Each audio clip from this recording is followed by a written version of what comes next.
देखिए पेपर है ये 24 जनवरी 2023 शिफ्ट 2 इवनिंग का पेपर है, ठीक है। ये जेई मेन का पेपर है ये 2023 में। ये मत सोच लेना ये बाईजू का पेपर है, ये तो ऐसे ही लिख रखा है इस पे बस। आकाश का पेपर नहीं है ये जेई मेन का पेपर है। अब सुन लो, इसमें देखो मैंने आपको एक हमेशा बताया कि लॉजिक गेट का एक क्वेश्चन कंफर्म आएगा, बस का थोड़ा देने का वे चेंज हो गया हल्का सा बस, लेकिन हर बार क्वेश्चन आता है। देखो सुनो आप, जब स्विच बंद होता है ना तो उसको 1 माना करो। जब स्विच बंद कर दिया तो इनपुट कितने का है, स्विच अगर स्विच क्लोज है तो इनपुट कितना है इसमें 1 मानो आप। इनपुट क्या है इसमें 1। और स्विच ओपन का मतलब क्या है, स्विच ओपन का मतलब क्या है, इनपुट क्या है 0। इनपुट क्या बोलो 0। स्विच बंद कर दिया हमने तो वोल्टेज करंट जाएगा अच्छा खासा तो 1, और नहीं जा रहा बिल्कुल ही तो 0। अब इधर ये आउटपुट है बल्ब, बल्ब अगर ग्लो करे तो 1 आउटपुट, और ये अगर बंद हो जाए, अगर ये बंद हो गया, अगर ग्लो ना करे नॉट ग्लो तो क्या है इसका आउटपुट 0। ये आउटपुट है, ये क्या बताइए इनपुट है। ये ए और बी दोनों इनपुट है, ये आउटपुट है। सुनो आप, इसने ना टेबल पूछी है, मतलब इसे कौन से गेट की तरह काम करेगा। पहले ना आपको इसको देख के देखो, ये पॉइंट हायर पोटेंशियल पर है, यहाँ अर्थिंग और रखी है, ये पॉइंट लोअर पोटेंशियल पे है, ये पॉइंट किस पे है लोअर पे, ये किस पॉइंट पे है हायर पे। हायर टू लोअर करंट तो जाएगा इस रास्ते से चला जाएगा बस, ये हायर ये lower, higher to lower current तो बल्ब तो ग्लो करेगा, बल्ब चलेगा। आपने दोनों स्विच को ओपन कर दिया, दोनों स्विच को क्या कर दिया आपने ओपन, मतलब क्या इनपुट दिया 0 0। अरे इनपुट क्या दिया आपने तो ये ग्लो करेगा या नहीं करेगा, करेगा, यहाँ से करंट चला जाएगा। आउटपुट क्या आएगा 1। देखो 0 0 डालना, 0 0 डालने में क्या भराएगा 1। चलो इस स्विच को बंद कर दिया, अभी भी ये रास्ता तो है ही नहीं, इस रास्ते से तो करंट जा ही नहीं सकता।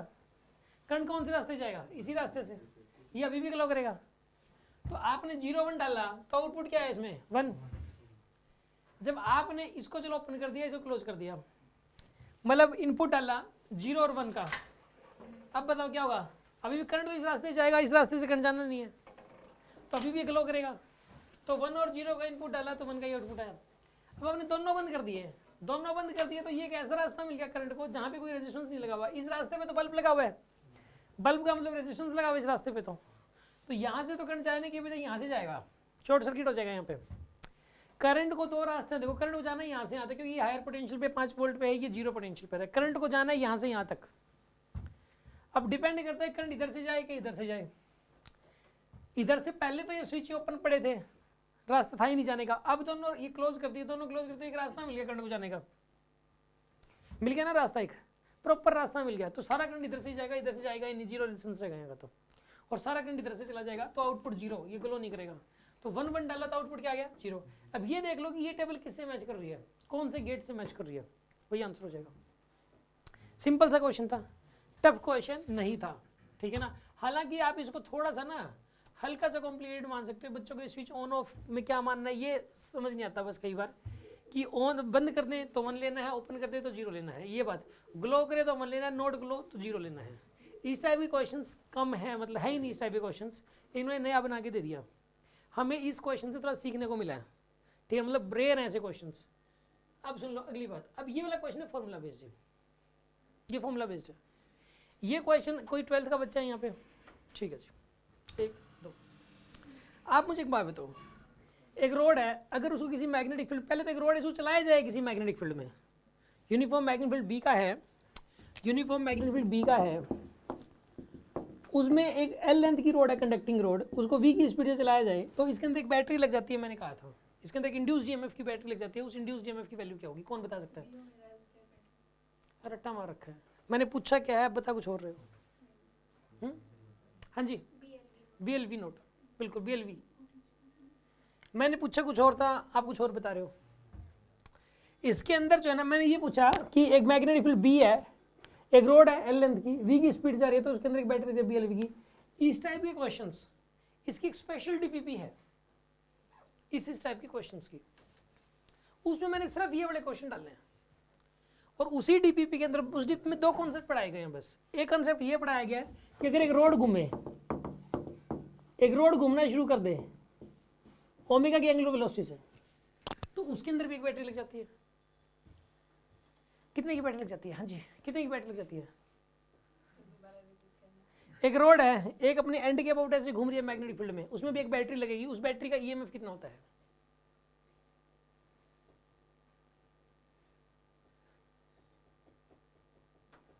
हाँ जी, बी ओमेगा एल स्क्वायर। बैठो, आपने पहले जो बताया था वही तो था। अब ये नहीं पता कि पहले वाला आंसर किसका बताया था, इसका मतलब B omega L square by 2। ठीक है, ये दो फॉर्मूले हैं, ये दोनों दे रखे हैं बेसिक पॉइंट्स में, और सिर्फ इन दोनों फॉर्मूला में बेस्ड पूरी डीपीपी है जी। बच्चों को ये लगता है कि सर ने दो फॉर्मूले देके पूरी डीपीपी बना दी जी, दो कॉन्सेप्ट, दो चार क्वेश्चन हो जाए, बस 10 12 20 क्वेश्चन देने की क्या जरूरत है। वो मैं कहता हूँ कि जो 20 क्वेश्चन देने के बाद भी आपसे क्वेश्चन सोल्व नहीं हो रहा, तो मैं क्या करूँ उस केस के अंदर? 2-4 में कैसे मालूम हो जाएगा? तो B omega L square by 2 formula based है। ये आप बेसिक पॉइंट वाली बुकलेट निकाल के देखेंगे, आपको ये वाला फॉर्मूला मिल जाएगा। सिर्फ जाते ही 5 सेकंड में ये क्वेश्चन होना था, सिर्फ पढ़ने की देरी थी, 1 मिनट 55 सेकंड बच जाते हैं इस क्वेश्चन में। इसका डेरिवेशन भी मैंने किया था प्रॉपर, इसने डेरिवेशन कर दिया सॉल्यूशन में, मैंने डेरिवेशन किया था। ठीक है, मैंने कहा था 2 लाइनों में डेरिवेशन हो जाएगा, 2 लाइनों वाले डेरिवेशन तो मैं करता ही हूँ हमेशा ही। अच्छा, आप सुन लो जी, अगला ये वाला क्वेश्चन है, आप मेरे ख्याल से वो तो पढ़ चुके हो हीट एंड थर्मो, तो अब देखना ये वाला क्वेश्चन। स्पेसिफिक हीट का मतलब मोलर हीट कैपेसिटी होता है, ठीक है ना, कहीं पे ये स्पेसिफिक हीट लिख देता है उसको, मोलर हीट कैपेसिटी इसका मतलब। ठीक है जी, let gamma 1 be the ratio of the molar heat capacity at constant pressure and constant volume for a monatomic gas and for the diatomic gas. एक बात बताओ, इसने सिर्फ ये बोला है CP/CV। यार गामा की वैल्यू जो है पूछी है, गामा मोनोएटोमिक गैस के केस में गामा जो होता है, और डायटोमिक में जो गामा होता है उसका रेशियो पूछा है। मोनोएटोमिक में गामा क्या होता है? 5/, पता है आपको 5/3 होता है, ये हमने याद किया था ना, क्लास में सुना गया था। डायटोमिक में गामा कितना होता है, ये भी हमने याद किया था, और मैंने कहा था भी भूल जाओ तो कोई बात नहीं, F+2/F से निकाल लो, याद करवाया था बोर्ड पे लिख के, क्लास में सुना गया था उसी टाइम, पढ़ाते पढ़ाते वीडियो में मिल जाएगा। इनका रेशियो पूछा था इसने, this by this, 5/3 into 5/7। Answer क्या आना चाहिए? 25/21, सी ऑप्शन करेक्ट। 5 सेकंडों में क्वेश्चन सॉल्व, 1 मिनट 55 सेकंड फिर से हमारे बच जाते हैं, 4 नंबर फिर से बन गया। ठीक है, अगले क्वेश्चन पे आते हैं। ये जो जिन स्टूडेंट्स को नहीं पता वो याद कर लो, डिग्री ऑफ फ्रीडम गामा होता है F+2/F। ये डिग्री ऑफ फ्रीडम आपको याद करनी पड़ती है। मोनोएटोमिक की डिग्री ऑफ फ्रीडम आप याद कर लो, जिनको नहीं पता, मोनोएटोमिक की डिग्री ऑफ फ्रीडम जो होती है 3 होती है, डायटोमिक की 5, और लीनियर ट्राइटोमिक की 5, और नॉन लीनियर ट्राइटोमिक की, नॉन लीनियर ट्राइटोमिक की होती है 6, और पॉलीएटोमिक की 6 होती है। ये तो डिग्री ऑफ फ्रीडम है F, और गामा भी निकल जाएगा इनका F+2/F, इससे गामा निकल जाता है। डिग्री ऑफ फ्रीडम और गामा ये तो बिल्कुल ऐसे होने चाहिए, बिल्कुल ऐसे ही, सिंपल सी बात है। एक इक्वेशन ऑफ ट्रैजेक्टरी पे क्वेश्चन नहीं दे रहा, वो भी आ सकता था, मुझे पता अक्सर आता है, इनमें नहीं दे रहा सेट में, उनके दिमाग से निकला हुआ है, ये भी डालना था। वैसे इक्वेशन ऑफ ट्रैजेक्टरी कितने बच्चों को याद है प्रोजेक्टाइल में? जिनको हाथ खड़े करें जिनको इक्वेशन ऑफ ट्रैजेक्टरी याद है, सिर्फ 2 स्टूडेंट्स को इक्वेशन ऑफ ट्रैजेक्टरी याद है। और मैंने कहा था कि इक्वेशन ऑफ ट्रैजेक्टरी जो है वो तो बिल्कुल ऐसे टिप्स पे होनी चाहिए, बिल्कुल आपको कोई सपने में पूछे तो अभी आप उठ के बता के फिर सो जाओ और सुबह पता नहीं क्या हुआ था। मैंने यहाँ तक भी एग्जाम्पल लिया था, है ना। क्या होती है शाबाश, क्या होती है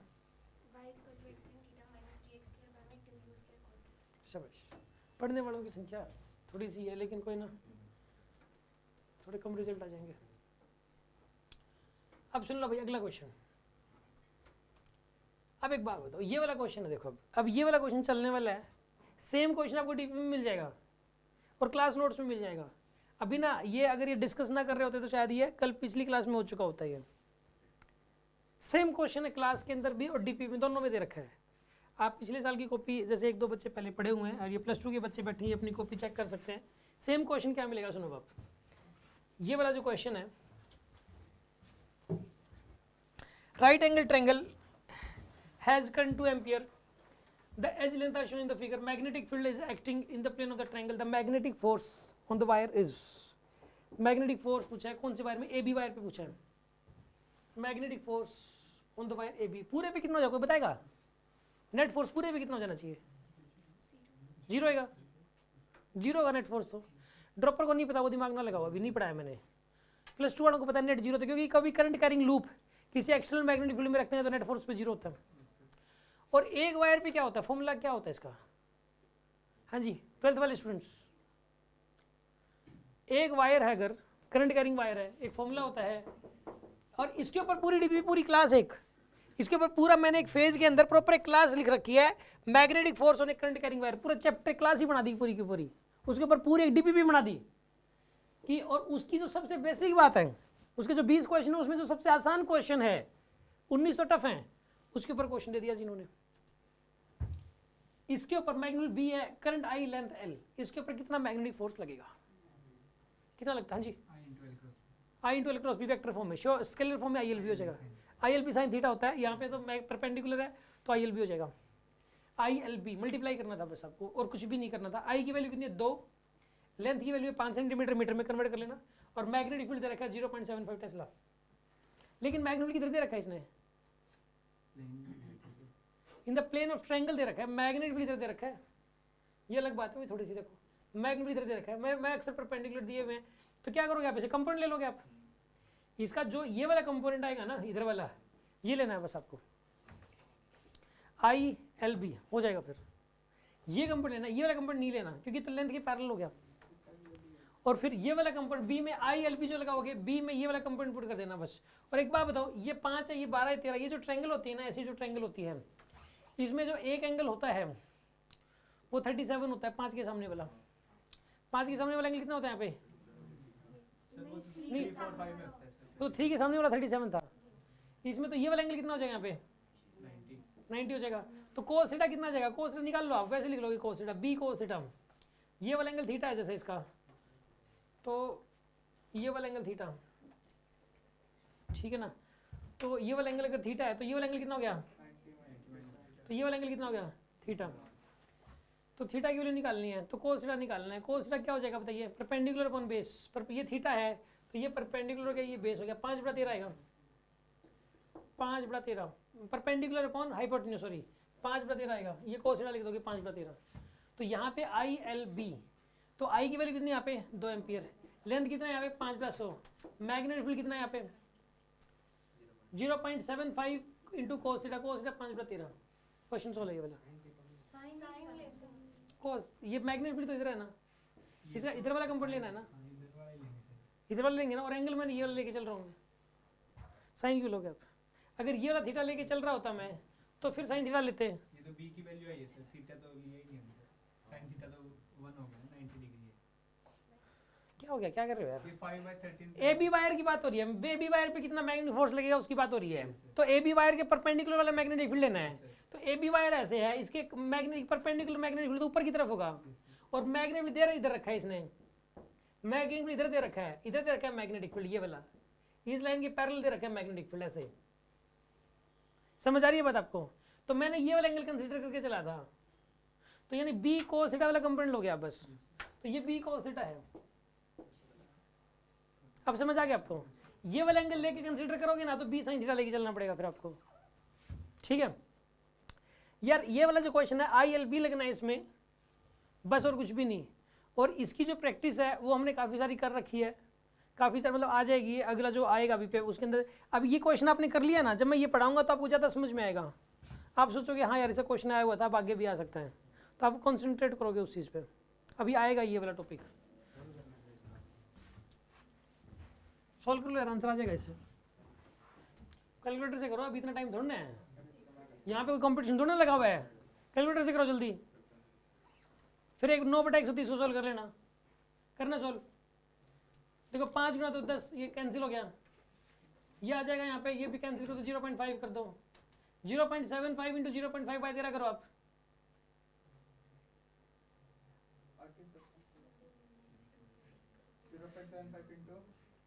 0.5, अरे करो एक काम करो, 0.75 इंटू 0.5/13 है ना, 10 से मल्टीप्लाई डिवाइड कर दो आप, रुको ये 130 बन गया, ये क्या बन गया 5, 0.75 इंटू 5 करो आप, कितना बनता है देखो आप,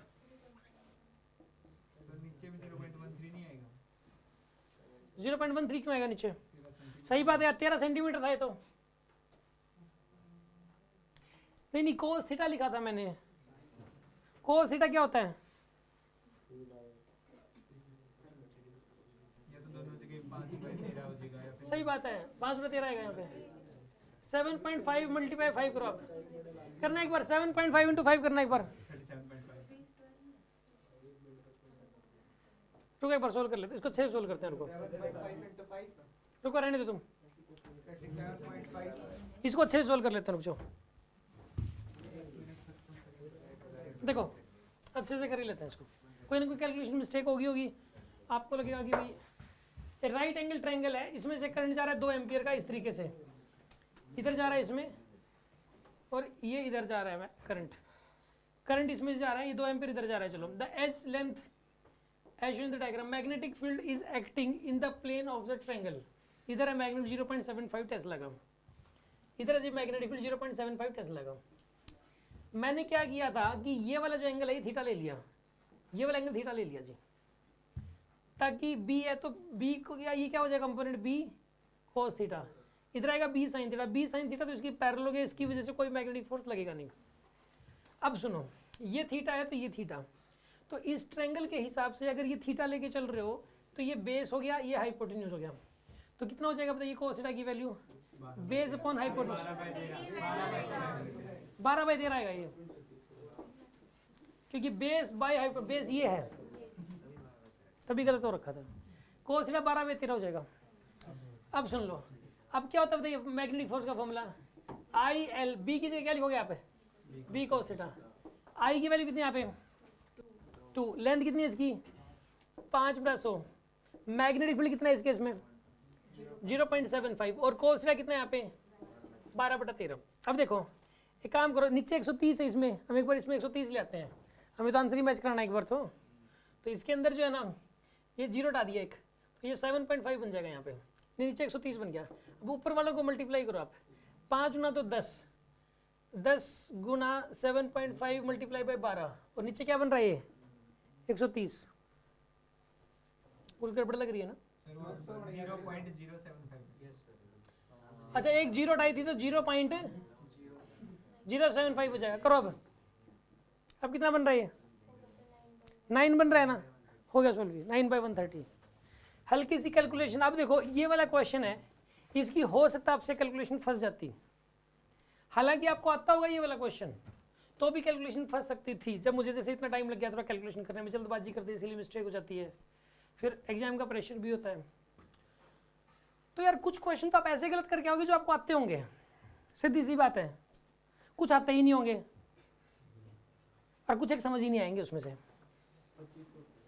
ठीक है। मतलब अपने को 5 तो समझ ही नहीं आए, 5 अपने को दूर दूर शक्ल देख के ही ऐसा लग रहा है नहीं आएंगे, और 5 एक में सिली मिस्टेक होगी। एक इंटेलिजेंट बच्चा जिसको पूरा पेपर आता है उसके साथ ये घटना घटेगी, जिसको पूरा पेपर आता है तो 15 तो उसके भी गलत होने के चांसेस हैं। तो 50 में से 15 तोड़ा दो उस हिसाब से 140 नंबर।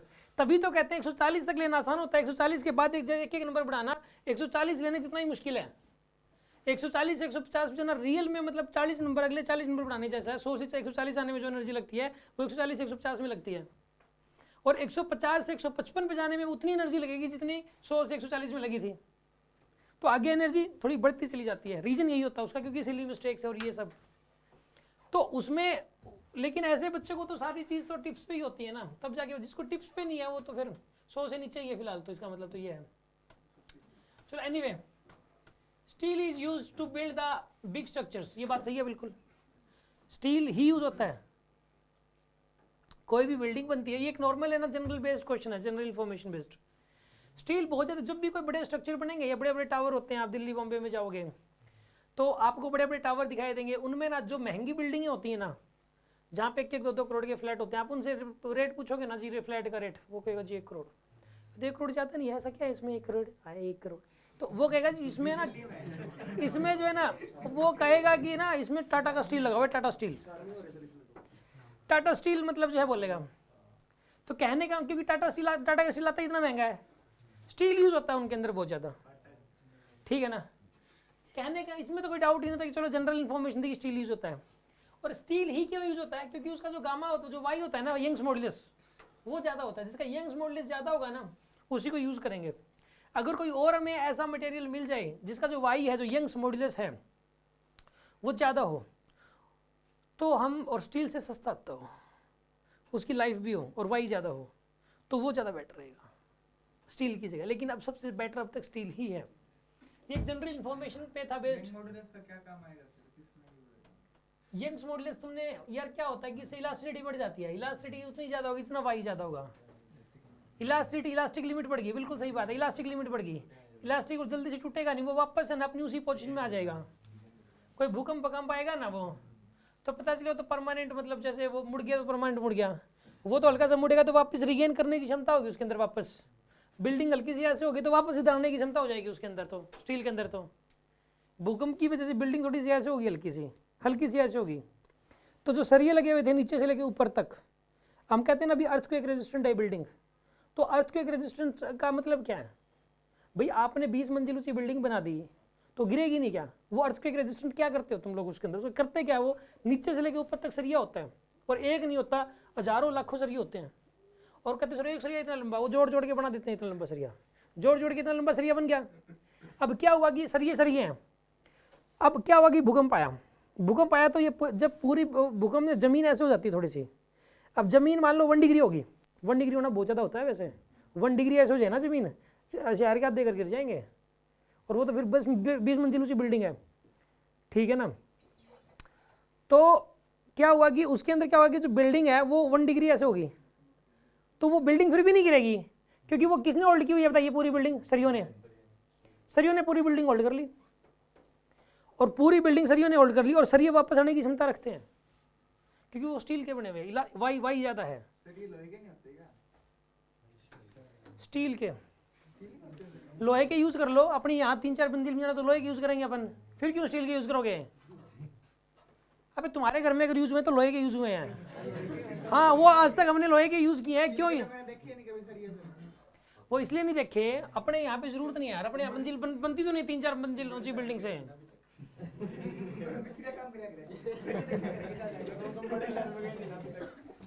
वो यूज इसलिए नहीं होते क्योंकि उसका वाई कम होता है लोहे का, और इतने वाई की जरूरत नहीं है। 1 डिग्री घूम जाएगा तो भी क्या, 2-3 मंजिल ऊंची बिल्डिंग है, घूम गया तो क्या हो गया फिर? सर लोहे में और स्टील में सस्ता कौन सा है?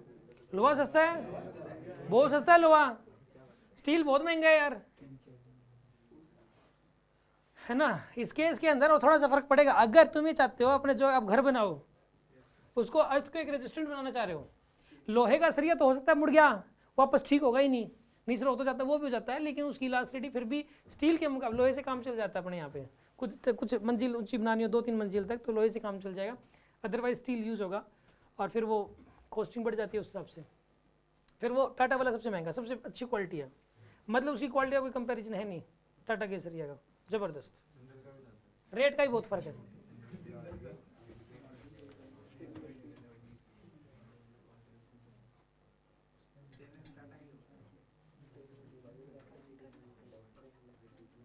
अब सुन लो भाई, अब ये वाला क्वेश्चन दे दिया उन्होंने, ये एक फुद्दू सा क्वेश्चन आ गया बिल्कुल ही। ये वाला क्या, क्वेश्चन नंबर 6 जो लिख रखा है, ये देखो आप,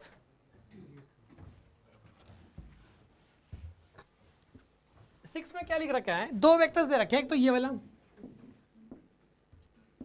एक वेक्टर ये दे रखा है, R perpendicular to each other,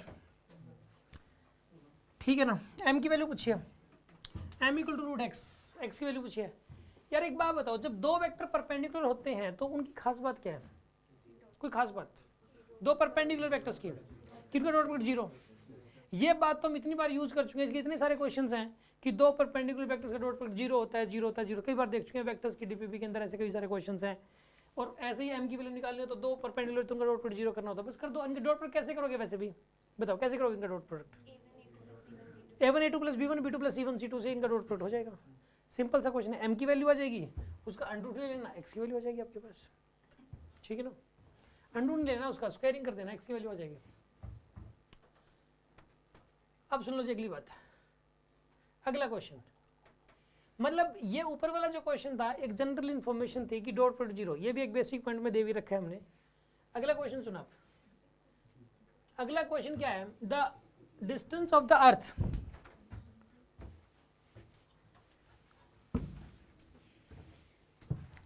the distance of the earth from the sun is this, ठीक है, मान ली बात। If the time period of any imaginary planet is this, then how its distance from the sun comes out to be इतने kilometre.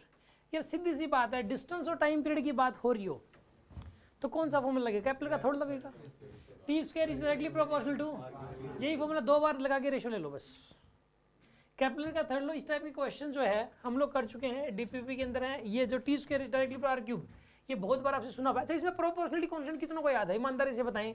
इसमें use नहीं होगा, इसमें यूज नहीं हो रहा, मैं वैसे ही पूछ रहा हूँ एक बार, क्योंकि हो सकता है ऐसा क्वेश्चन आया हुआ है पहले कि इसमें प्रोपोर्शनलिटी कांस्टेंट क्या होता है, कितने बच्चों को पता है, जिनको पता है। ये तुम्हारी 15 फरवरी आने वाली है भाई रे, हाँ जी 15 फरवरी आ रही है तुम्हारी, हाँ भाई 4 पाई बाई GMS, ये कह रहे हो आप, गलत है तो, हाँ जी 4 पाई स्क्वायर बाई GMS यही है। और जब ये पढ़ाया गया था, बोला गया था ये कॉन्सेप्ट याद कर लो यार, ये ठीक है पेपर में इसमें नहीं आया, लेकिन आना कोई बड़ी बात नहीं है, मुझे तो पता है अगले में आ जाएगा, कहीं ना कहीं जरूर आ जाएगा।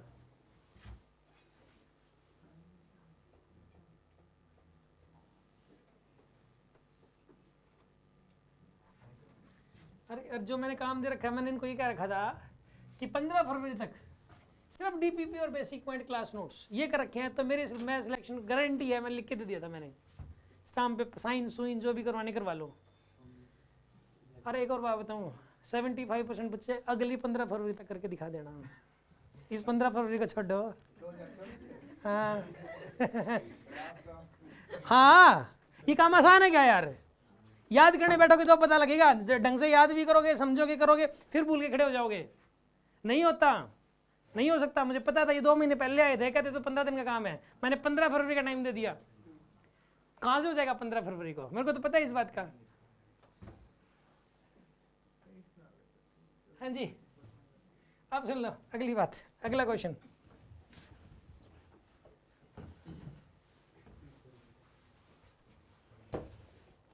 For the given electrical circuit, the switch S is closed. Find the current drawn through the battery. यार एक बात बताओ, मैंने ना LR सर्किट आपने किया नहीं हुआ, ड्रॉपर बच्चों को पता है, जो +2 वाले बच्चों को। LR सर्किट में इंडक्टर में से मैंने क्या बताया हुआ है कि जब स्टेडी स्टेट आ जाती है तो इंडक्टर में से कितना करंट जाएगा, मतलब इंडक्टर को किसकी तरह बिहेव करेंगे हम लोग, वायर की तरह। ऐसे हमने बहुत सारे क्वेश्चन करे कि इंडक्टर एक वायर बन जाता है जब स्टेडी स्टेट आती है, तो ये भी एक वायर बन गया, ये लगना ना लगना बराबर बात है, यहाँ पे वायर लग गई क्योंकि स्टेडी स्टेट आई हुई है, स्टेडी स्टेट बोल दिया इसने भाई। सेम क्वेश्चंस दे रखे हैं नोट्स में भी, डीपीपी में भी। ये 12 12 12 क्या हो जाएगा इनका, 4 आ जाएगा।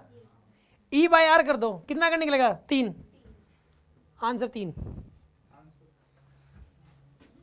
आंसर बस 3 एम्पियर है, ये लो आ गया भाई आंसर। यार एक बात बताओ, पेन भी नहीं चलाया, सीधा ही सॉल्व, पेन ही नहीं चलाया इसमें तो क्वेश्चन सॉल्व हो गया। तो कहने का मतलब ये है कि यार पेपर का लेवल देखो, ये वाला क्वेश्चन क्लास नोट्स में चेक कर लो आप, इनकी मिलेगा आपको, है ना। कहानी है, कॉपी में चेक कराना है क्या, है क्या, दिखाना कॉपी है किसी के पास, कॉपी किसी के पास लिखा हुआ हो ये, हाँ दिखाओ एक बार, दिखाओ पता तो लगे एक बार, क्लास नोट्स लो भाई रे। जो बच्चे कैमरे में देख रहे हैं, ये रहा क्वेश्चन, ये बैटरी 120, ये रेजिस्टेंस, ये इंडक्टर, ये रेजिस्टेंस, ये इंडक्टर, ये रेजिस्टेंस, 30 30 30 दे रखा है मैंने, 30 30 30, और बैटरी लगा दी 120 की, और एक रेजिस्टेंस यहाँ भी लगा दिया मैंने, 4 रेजिस्टेंस लगाए थे यहाँ पे 30 30 30 के, और ये 2 इंडक्टर लगाए यहाँ पे, और इसमें भी वही था, t = 0 भी पूछा मैंने, t = इन्फिनिटी भी पूछा है, ठीक है ना। सेम क्वेश्चन है ये वाला, बल्कि ये आसान है इससे, क्योंकि इसमें तो पहले पैरेलल में फिर सीरीज में भी करना पड़ता है, इसमें पैरेलल पैरेलल है, ठीक है ना। और इसमें t = 0 भी पूछा है, इसने सिर्फ इन्फिनिटी पे पूछा है, मैंने इन्फिनिटी 0 दोनों पूछे हैं, तो उससे तो टफ ही क्वेश्चन है। अभी नहीं आएगा समझ में, छोड़ो बाद में समझाऊंगा। t को इंडक्टर वाली ब्रांच में से करनी जाता, बस उसको हटा दो।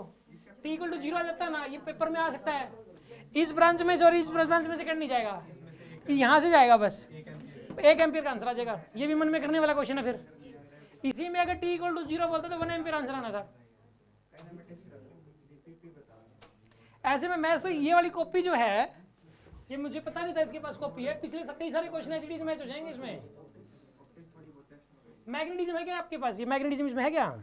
मैग्नेटिज्म खोलो इसका, देखो सेम क्वेश्चन दिखाऊं मैं आपको, यही वाला, बस मैग्नेटिक फील्ड की डायरेक्शन इसने ऐसे कर दी।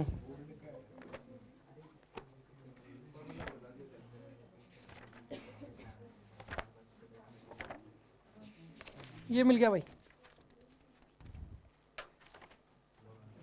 देखो मैंने जो क्वेश्चन करवाया ना, इसमें मैंने क्या किया था कि इसमें ना इसने तो सिंपल ये वाली ऐसे वायर दे दी एक, इस पे तो पूछा ही नहीं इसने।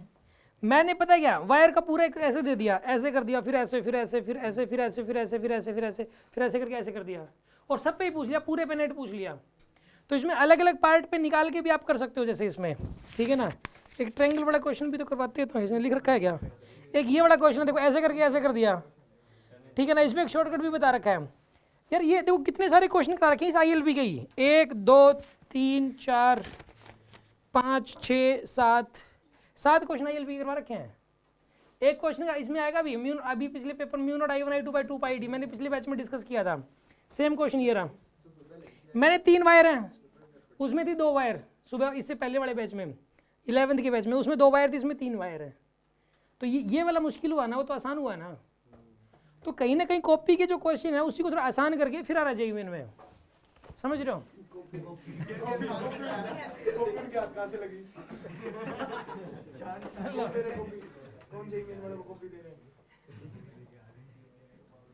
ये डॉट प्रोडक्ट वाले क्वेश्चन है, DPP के अंदर है दुनिया भर के, कहो तो चेक करा देता हूँ, अभी टाइम लग जाएगा लेकिन।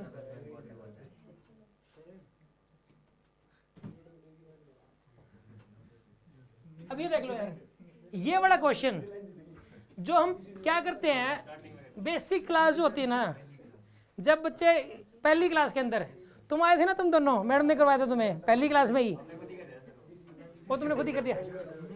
ये वाला जो क्वेश्चन है, सेम क्वेश्चन पहली क्लास के अंदर ही करवाया। जो बच्चा जब 11th में आता है नया नया, उसको हमें लगता है कि उसको 9 10 भी अच्छे से आती नहीं होगी, तो उसका थोड़ा बेस बनाते हैं पहले, तो ये वो बेस बनाने के लिए है, ठीक है। ड्रॉपर में तो कराते ही नहीं उसको कई बार तो, लेकिन जो बच्चा आगे कहता है ना मैं कुछ नहीं आता, उसको करवाते हैं बस। तो ये दोनों आगे मैं बोले मैं कुछ नहीं आता, हमने इनको बेसिक क्लासेस चालू करवा दिया, ठीक। नहीं बोला था क्या, मुझे लगा होगा फिर तुम्हें कुछ नहीं आता, मुझे लगा होगा। वो है क्या किसी के पास बुकलेट? वो तुम्हारे पास है क्या? घर पर है, चलो कोई बात नहीं। इसमें करना क्या था, नहीं मैं पहले ना मतलब कहाँ से शुरू करना है किसी बच्चे का, मैं शक्ल देख के डिसाइड करता हूँ, ठीक है। तो मतलब बात करके, थोड़ा सा शक्ल देख के तो क्या बात करके डिसाइड करता हूँ मैं। अब सुन लो, जिस बच्चे का डायरेक्ट ट्रिग्नोमेट्री से स्टार्ट हुआ था, यानी वो पढ़ने में शुरू में अच्छा लगा था, जिस बच्चे का स्ट्रेट लाइन मोशन से शुरुआत हुआ है, लेट आया है वो, तो समझ लो वो पढ़ने में और भी ज़्यादा अच्छा था। और जिस बच्चा जो बिल्कुल ही फद्दू राम लगा, हमने उसका डिस्टेंस डिस्प्लेसमेंट से स्टार्ट किया था, ठीक है ना। तो अब यानी कि हम जब भी कोई बच्चा आता है तो पहले डिसाइड करते हैं हम लोग कि कहाँ से शुरू करना है इस बच्चे का।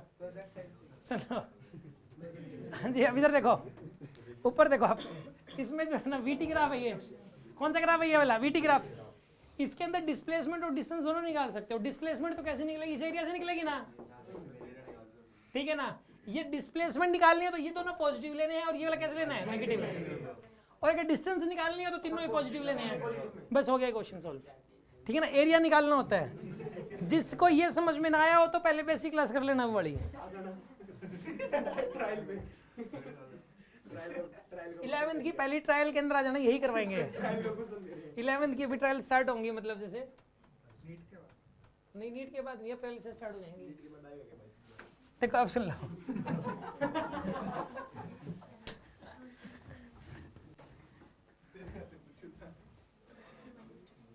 एक बात बताओ यार, ये वाला क्वेश्चन है, कितना आसान क्वेश्चन, इसका सोल्यूशन देख लो तो दिमाग खराब हो जाएगा। सोल्यूशन मत देखो, बस आप देखो आप क्या बोला है क्वेश्चन में, an electron jumps from third excited state to the ground state. Third excited state, first excited state होती है दूसरी शेल, ठीक है ना, ये पहली, दूसरी, तीसरी, चौथी, पांचवी, ऐसे ये फर्स्ट एक्साइटेड, सेकंड, ये थर्ड एक्साइटेड स्टेट है। To the ground state in hydrogen atom, यहाँ से यहाँ जंपिंग करिए, हमें तो पता है 12.76 इलेक्ट्रॉन वोल्ट का फोटोन बाहर आएगा, पता है कि नहीं पता अपने को, तो कितने का फोटोन बाहर आएगा 12.76, रिजल्ट याद कर रखे। The wavelength of the photon, ये किसके नजदीक होगी, एक काम करो, वेवलेंथ ऑफ फोटोन चाहिए क्या, 12375 divided by delta E, delta E क्या होता है 12.76, सोल्व कर लो, आंसर ना आ जाए तो यही आंसर आ जाएगा, करो सोल्व एक बार यार। और इसका सोल्यूशन देखना कितना खतरनाक है, और हमारा ये 5 सेकंड में हो रहा है, क्योंकि ये शॉर्टकट सिर्फ अपने पास है और कहीं शॉर्टकट है तो नहीं है वाला 12375। और एक और बात है, ये डेल्टा ई की वैल्यू भी हमने याद कर रखी है और किसी को याद नहीं होती, कोई याद ही नहीं कराता कि 4 से फर्स्ट में जंप करे, एनर्जी डिफरेंस हमने तो इरट्टे मरवाए क्लास के अंदर, कि लोगों को ये लगता है कि ज़रूरत नहीं है इसकी, लेकिन ज़रूरत है यार, मुझे तो ज़रूरत लगी थी ना जब मैंने क्वेश्चन सोल्व किए थे, तो फिर मैंने याद कराए उस हिसाब से। ये देखो क्या कर रखा है इसने, ठीक है ना, अपना ये सिर्फ एक लाइन के अंदर क्वेश्चन सॉल्व है। अब सुन लो अगली बात, अगला क्वेश्चन सुन लो आप, वीटी ग्राफ दे दिया, अरे वैसे फिर बेसिक क्लास का क्वेश्चन दे दिया इन्होंने, तो वो जो बेसिक क्लास थी बेस बनाने के लिए फिजिक्स का, उसके लिए क्वेश्चन है फिर से। एक बात बताओ, फिर से वीटी ग्राफ दे दिया, क्या पूछा है, डिस्प्लेसमेंट और डिस्टेंस का रेशियो पूछा है, डिस्प्लेसमेंट और डिस्टेंस निकाल लोगे इसमें रेशियो, ये वाला एरिया, ये एरिया, ये एरिया, ये एरिया, डिस्टेंस निकालते हो पॉजिटिव लेने हैं, क्या होगा तुम्हें लगभग अप्रोक्स आएगा 12375 बाई 12.76 करो 9, तो वो आ रहा है, रुको मैं बताता हूँ फिर, वो नैनो 969 आ रहा है एंगस्ट्रॉम में, 969 किस में आ रहा है, ये किस में, नैनोमीटर में, तो नैनोमीटर में अगर कन्वर्ट करना है उसको, एक जीरो का फर्क होता है एंगस्ट्रॉम और नैनोमीटर में, तो फिर 969 ये आ जाएगा 96.9, 96.9 क्या होता है, हो गया, हो तो गया ना,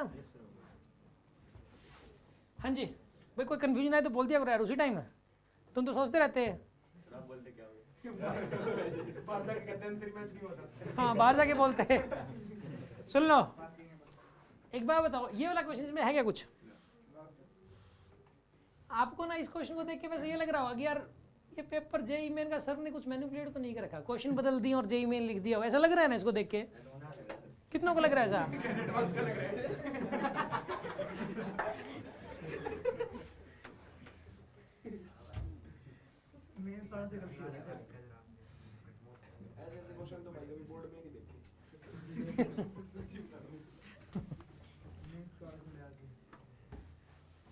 सुन लो, a copper wire is elongated such that its length increased by 20%. The percentage increase in the resistance. यार फॉर्मूला होता है R equals to rho L by A, R equals to rho L by A, ये electrodynamics की पहली class में बताएंगे आपको। इसने जो रेजिस्टेंस है ना, अब कितना हो जाएगा, अगर लेंथ को, मैं आपको एक बात बताऊं, इसमें क्या होता है कि इस टाइप के जब क्वेश्चंस करोगे ना, ऐसे में तो बहुत सारे दे रखे हैं, इसका एक शॉर्टकट है, सीधे उससे बता देता हूँ, उसमें ना तो लंबा पड़ जाएगा डायरेक्ट करोगे तो। आप एक काम किया करो, देखो इसमें ना इसको मल्टीप्लाई कर दो एल से और इसको मल्टीप्लाई कर दो एल से, तो ये area cross sectional area into length, cross sectional area into length क्या हो जाएगा, वॉल्यूम क्या हो जाएगा, rho L square by V हो जाएगा, ये होता है रेजिस्टेंस का फॉर्मूला, होता ही है। अब वॉल्यूम तो कांस्टेंट रहेगा, चाहे वायर को खींचो चाहे कुछ भी करो, वॉल्यूम क्या रहेगा, रो कांस्टेंट वॉल्यूम कांस्टेंट। ये फॉर्मूला नहीं लगा सकते आप, क्योंकि लेंथ बढ़ेगी तो एरिया घटेगा, फिर दोनों की वैल्यू पुट करनी पड़ेगी, ये जितनी बढ़ गई ये उतना ही घट गया, फिर ये भी पुट करना पड़ेगा कितना घटा, सोचना पड़ेगा, लेकिन वॉल्यूम उतना ही रहेगा, तो ये एल स्क्वायर हो गया। तो पहले था रेजिस्टेंस इतना, अब लेंथ कितनी, अब बताइए अब कितना हो जाएगा, नया वाला resistance R dash rho into by V, ये हो जाएगा एल प्लस में 20% का मतलब क्या हुआ, एल बाई 5, 20% का मतलब यही हुआ, ये पुराना रेजिस्टेंस था, ये नया रेजिस्टेंस है। अब ये देख लो परसेंटेज इंक्रीज कितना हुआ उसमें, देखो इसमें कितना आएगा, यहाँ पे R dash is equals to rho into में, ये कितना हो जाएगा यहाँ पे 6L/5 का स्क्वायर डिवाइडेड बाई वी, तो क्या आंसर आएगा आर डैश की वैल्यू रो L²/V इंटू में 36 डिवाइड बाई 25, ये आ गया नया रेजिस्टेंस। ये पुराना रेजिस्टेंस था, ये नया रेजिस्टेंस है। तो इंक्रीज कितना हुआ, इंक्रीज निकालने के लिए क्या करोगे बताइए, रो L²/V इंटू में 36/25 माइनस में रो L²/V, ये तो आ गया इंक्रीज इन रेजिस्टेंस। और परसेंटेज फ्रैक्शनल इंक्रीज निकालने के लिए डिवाइड बाय ओरिजिनल करोगे आप, ऐसा फिजिक्स में कई जगह कर चुके हैं हम। डिवाइड बाय ओरिजिनल करो, ये था ओरिजिनल, और इंटू 100 कर दो आप, आंसर आ जाएगा आपके पास। ये देखो कैंसिल हो गया, ये आएगा 36/25 माइनस 1 इंटू 100, ये आंसर आएगा इसका। तो ये 25 में 36 गया, 9/25 गुणा 100, 900/25, 900/25 देख लो कितना होता है, करना भाई 900/25 कितना होता है, 36 आएगा। रुक जाओ यार, 36 माइनस 25 11 होता है। 36 माइनस 25 क्या होता है, 11 होता है यार, 11 होता है।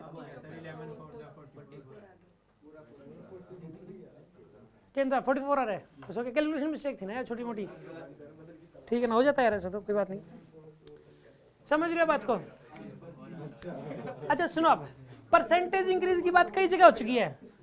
अब एक बात बताओ, एरर वाला चैप्टर किया था, एरर में था एक था फ्रैक्शनल एरर, एक था परसेंटेज एरर, मतलब उसके इसके अंदर भी हम ऐसे ही कहते डेल्टा L/L इंटू 100। अच्छा, एक ग्रेविटेशन के अंदर मैं ये कहता था कि भाई इतनी हाइट पे जाने के बाद ग्रेविटेशनल फील्ड कितना घट जाएगा और फ्रैक्शनल इंक्रीज कितना आएगा, कितना इंक्रीज या डिक्रीज हो जाएगा, परसेंटेज डिक्रीज और फ्रैक्शनल डिक्रीज, उसके क्वेश्चंस भी थे। तो ऐसा कई बार आया है जैसे, ठीक है ना, इंक्रीज बताओ, फ्रैक्शनल इंक्रीज बताओ, परसेंटेज इंक्रीज बताओ। तो ये सब है ना, बहुत ज़्यादा आपने अगर उसकी प्रैक्टिस कर रखी है ना मन लगा के, तो ये तो बहुत ईजी लगने वाला क्वेश्चन है। अब सुन लो अगली बात, और ये बताऊँ, ये पेपर मैं खुद भी पहली बार ही देख रहा हूँ, ये मैंने नहीं देखा था शायद कभी, मतलब जो है ना, मैं पता नहीं मैंने कोई और देख लिया कैसे, ये तो मैं अब पहली बार ही क्वेश्चन सोल्व कर रहा हूँ इसके भी।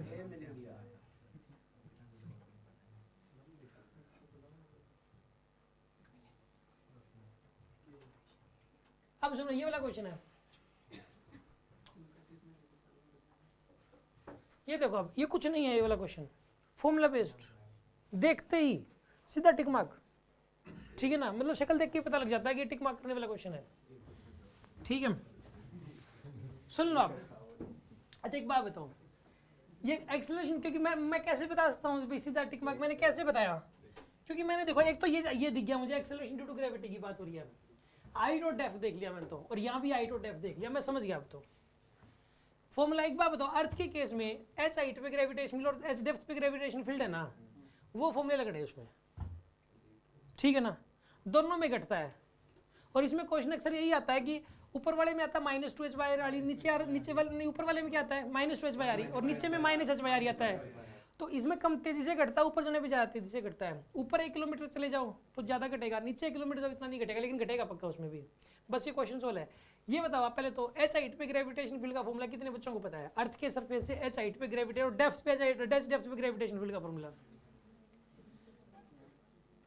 3 बच्चों को पता है, 3 बच्चों 4 बच्चों को पता है बस, बाकी बच्चों को पता है क्यों नहीं पता, क्योंकि जब हम बेसिक पॉइंट सुन रहे थे तो तुम लोग इज्जत से नहीं सुना रहे थे, बेइज्जती करके सुना रहे थे, हमने सुनने बंद कर दिए, ये वजह इसकी। इज्जत से सुनाते याद हो जाते आपको, आपने को सोचा ही नहीं कि हमें फायदा हो रहा है इस चीज़ का, इसलिए याद नहीं है। इन्होंने इज्जत से याद किया तो याद हो गए। हाँ भाई, हेलो वो वाली, हाँ बताओ आप साइन, हाँ GS इंटू 1 -2h/r आएगा, ये कहाँ पर है, एच हाइट पे, एच डेप्थ पे कितना आएगा, 1 -h/r, बिल्कुल। यार एक बात बताओ, ये अर्थ है एच हाइट पे और एक एच डेप्थ पे, एच हाइट पे होता है यहाँ पे GS इंटू 1 माइनस में, और यहाँ कितना होता है एच डेप्थ पे,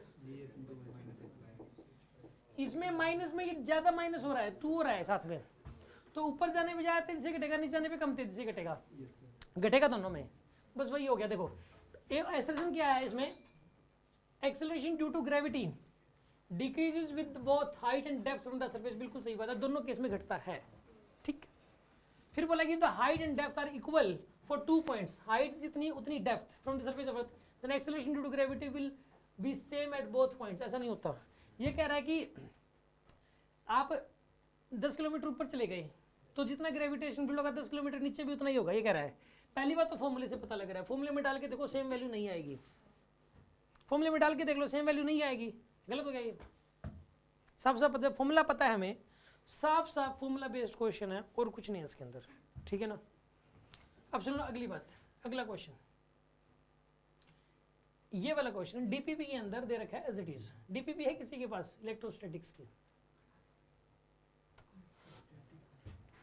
है क्या दूसरी डीपीपी? उसमें मैंने 3 रिंग दे रखी है, खैर उसमें इलेक्ट्रिक फील्ड पूछ रखा है, उससे आगे इलेक्ट्रिक पोटेंशियल है, हाफ रिंग किसी मैंने करवा रखा है। एक ऐसा क्वेश्चन आपको याद हो तो,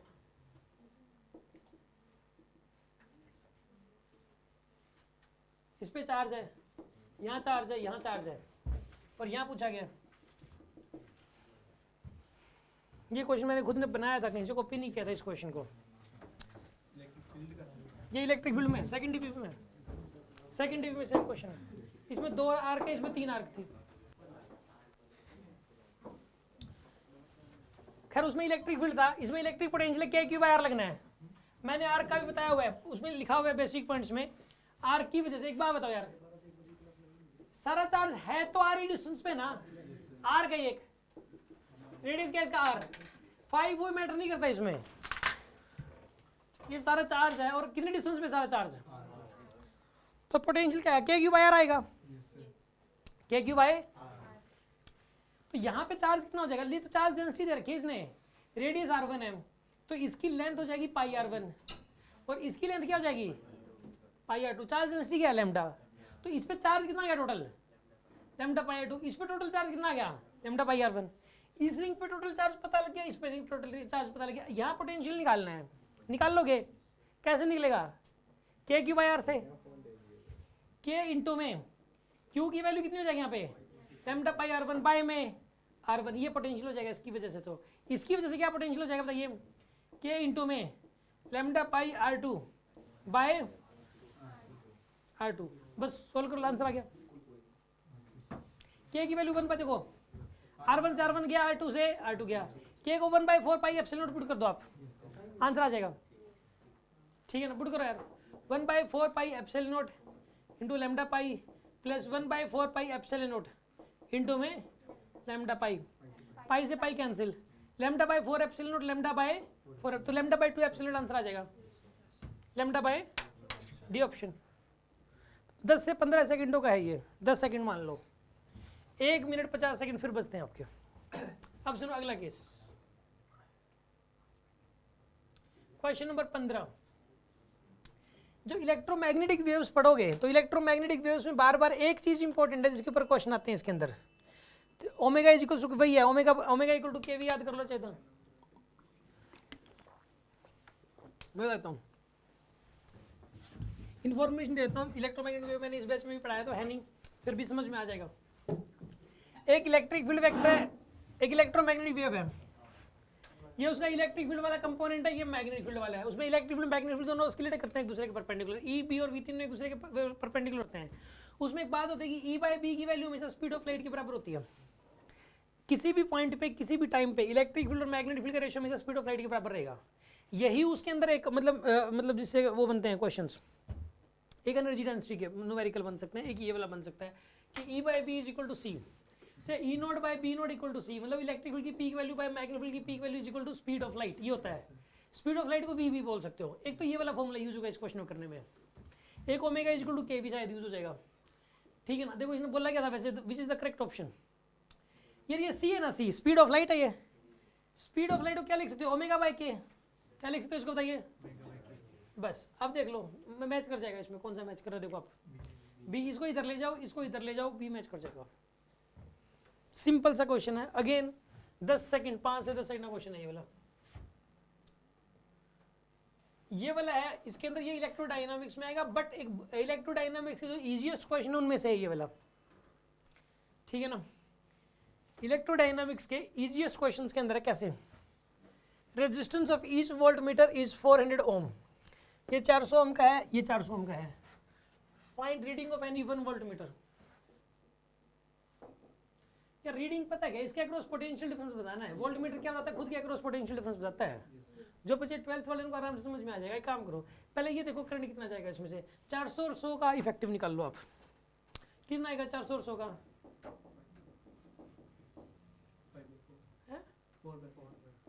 4/5, लेकिन ये 100 था और ये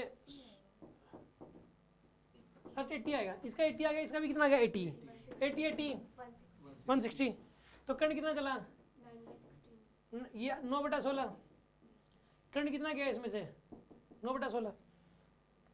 अब इनका रेशियो ले लो, अब ये 4:1 में रेजिस्टेंस, तो करंट 1:4 में चला गया। 1:4 का मतलब ये उसमें जाएगा 1/5, इसमें 1/5 जाएगा, तो 1/5 कर लो 9/16 का, 1/5 करो 1/5 9, ये कितना आएगा 9/80, इसमें से करने का 9/80। अब I इंटू R कर दो, 9/80 इंटू 400 कर दो, 45 वोल्ट आंसर आ गया। और वैसे आसान पता क्या बात थी, ये रजिस्टर इसका इफेक्टिव सोल्व ही नहीं करना था कुछ भी, इसका इफेक्टिव और इसका इफेक्टिव तो सेम आ रहा है, तो ये 90 वोल्ट है, तो इस 45 इसके क्रॉस होगा, 45 इसके क्रॉस होगा, और इस पूरे के क्रॉस 45, तो इंडिविजुअली 45 आंसर है। सिंपल सी बात थी, कुछ भी कैलकुलेट नहीं करना था इसमें तो, ठीक है ना। अब चलो अगली बात,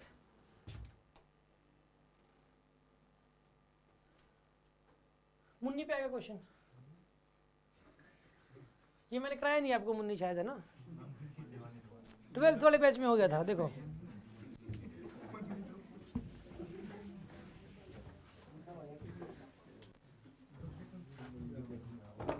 सुन लो, अगर एक सोलेनोइड हो ऐसे, अगर इसके ऊपर एक वायर लपेट दो ऐसे, इसमें ऐसा का करंट चाहिए, तो इसके अंदर एक मैग्नेटिक फील्ड जनरेट हो जाती है, और उस मैग्नेटिक फील्ड की वैल्यू होती है म्यू नॉट IN बोल दो चाहे म्यू नॉट NI बोल दो। मुन्नी म्यू नॉट तो यहाँ पे कांस्टेंट है, N होता है number of turns per unit length, number of turns, और I क्या इसमें जाने वाला करंट। ये फॉर्मूला हम याद करते हैं, बेसिक पॉइंट में दे रखा है, ना जाने कितनी बार बार सुना जाता है, DPP के अंदर है। म्यू नॉट की वैल्यू आपको पता ही है 4π लिख भी दी, बताओ लिखने की जरूरत क्या थी, वैसे याद करते हैं बताओ, बेसिक पॉइंट में ये तो सुनते हैं क्लास में, बताओ लिख भी दिया, उनको पता था, इनको नहीं याद बेसिक पॉइंट, लिख दो। अब देखो नंबर ऑफ टन्स 70 टन्स दे रखे हैं, इसको मीटर में कन्वर्ट कर लो, पर सेंटीमीटर पर मीटर निकाल लो, और करंट दे दिया म्यू नॉट NI, ये तीनों मल्टीप्लाई कर तो आंसर आ जाना है। क्या इससे आसान क्वेश्चन सोचे भी नहीं जा सकते यार, मतलब जानबूझ के ऐसा लग रहा है कि भाई किसी को ये कह दिया जाए ना कि भाई मेरे को ही कह दिया जाए कि JEE मेन का पेपर बनाओ आसान, तो शायद इससे टफ ही बनेगा। इजी से इजी बनाओ ये कह भी दिया जाए तो भी मेरे से तो इसे टफ ही बनेगा, ठीक है ना। इसे इजी तो नहीं बन सकता, कोई एक्सपर्ट ही होगा मतलब जिसने इतना इजी पेपर कर दिया।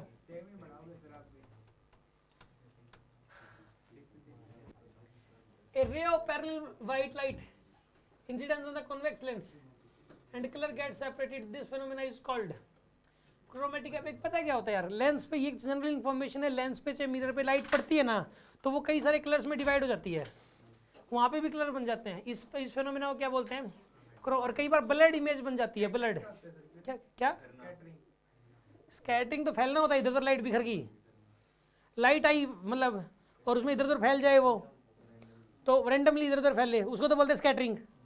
और एक होता है इसके अंदर ये स्फेरिकल एब्रेशन, अगर इमेज ब्लड इमेज बने, थोड़ी फैली फैली बने, तो उसको बोलते हैं स्फेरिकल एब्रेशन। और लाइट पड़ी और कलर्स में डिवाइड होगी लेंस या मिरर पे पड़ने के बाद, तो उसको बोलते हैं क्रोमेटिक एब्रेशन, ठीक है ना। ये इन्फॉर्मेशन है, ये आपको जो है ना मतलब the weight of object at Mount Everest is lesser than the weight at sea level. The weight of an object at Mount Everest is lesser than its weight at sea level। बात सही है। The value of G decreases as height increases। और इसमें तो कुछ है ही नहीं यार, करेक्ट एक्सप्लेनेशन भी है। यार देखो एक बात बताओ, सी लेवल क्या, अर्थ का सरफेस ही है, अर्थ के सरफेस को सी लेवल बोलते हैं। हम कहते हैं ना सी लेवल से ही हाइट देखते हैं, वो तो अर्थ का सरफेस हो गया। अर्थ के सरफेस पे तो ग्रेविटेशनल मैक्सिमम होता है, कितना होता है GME/r²। और ऊपर जाओगे जितना ऊपर, माउंट एवरेस्ट सी लेवल से 8,848 मीटर ऊपर है, हाइट पे चला गया ना, 8 किलोमीटर ऊपर है, 8 किलोमीटर ऊपर है, तो ग्रेविटेशनल क्या हो जाएगा, सी लेवल से कम हो जाएगा। ये बात तो कॉमन सेंस है यार, ये तो ऊपर जाने पे तो कम होगा ही। और फिर ये एक्सप्लेनेशन ये लिख दी इसके रीजन में कि भाई ऊपर जाने पे कम होता है, तो ये सही भी है, ये भी सही है, और ये इसकी करेक्ट एक्सप्लेनेशन भी है, ये ऑप्शन करेक्ट है इसका। कोई दिक्कत है इसमें?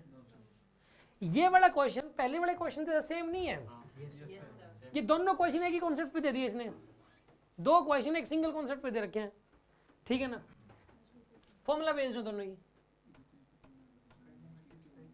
ये क्वेश्चन मैं करा चुका हूं, ये सेम क्वेश्चन मैंने करवाया था क्लास के अंदर। लेंस फॉर्मूला लगाना 2 बार। लेंस फॉर्मूला पता है आपको? सुबह वाले बैच में कौन से बच्चे आते हैं? सुबह वाले बैच में सुबह 8:30 बजे कौन कौन आते हैं? आप तो हाथ ही नहीं खड़े करेंगे। लेंस फॉर्मूला कौन बताएगा? लेंस फॉर्मूला नहीं, sorry, lens makers formula. Lens makers formula कौन बताएगा? बता दो यार।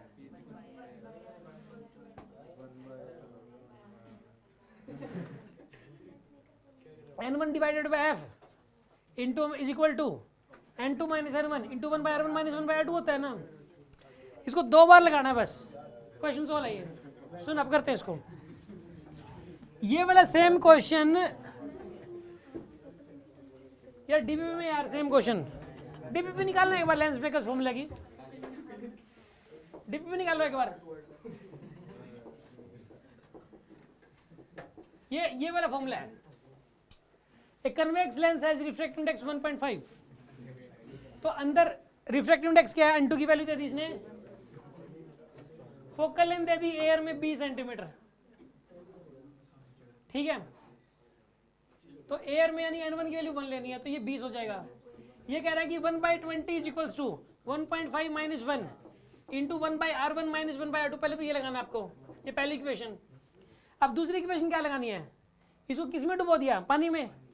तो 4/3 into F dash is equals to 4/3 minus में, नहीं 3/2 माइनस में 4/3, और फिर ये 1/r1 माइनस 1/r2।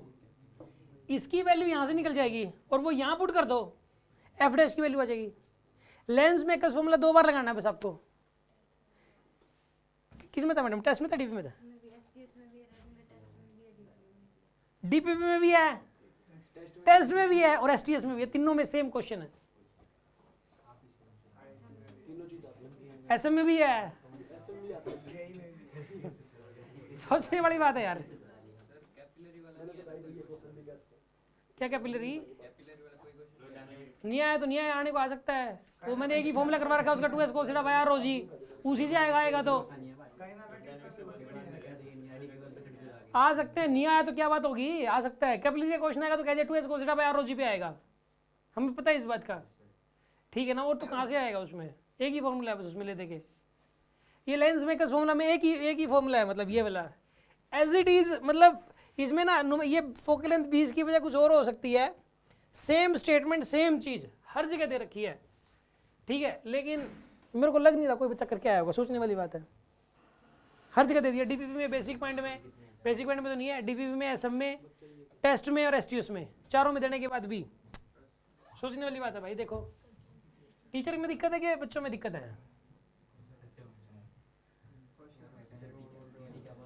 ये जो एलिन में जो बच्चे जाते हैं कोटा में, ये हमें मिल जाए इतने सारे, मतलब ये इस टाइप के जो स्टूडेंट है, फिर देखो रैंक तो मतलब जो है 1 to 100 के बीच में कितनी रैंक निकलेंगे।